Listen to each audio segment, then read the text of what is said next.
යාළුවනේ ඉතින් මේ ෂෝට් වීඩියෝ එක ඔයා මිස් කරගන්න එපා. මොකද මේකෙන් මම ඔයාලට ෆ්‍රී ඩේටා ගන්න විදිහ කියනවා. ඉතින් මුලින්ම ඔයාලා යන්න ඕන ඔයාලගේ Play Store app එකට.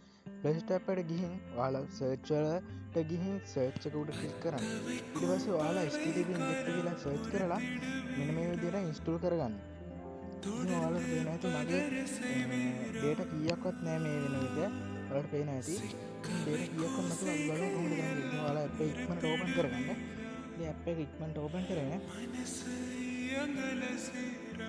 මෙන්න මේ විදිහට ඕපන් කරගත්තට පස්සේ ඔයාලා මෙන්න මෙතන සර්වර් නේම් කියන තැන www.dialog.lk කියලා දීලා මෙන්න මේ විදිහට සර්වර් එකක් තෝරලා ඉවරලා ඔයාලා ස්ටාර්ට් බටන් එක දෙන්න. ස්ටාර්ට් වුණාට පස්සේ ඔයාලට තේරෙනවා මෙන්න මේක මේ විදිහට කනෙක්ට් වෙනවා.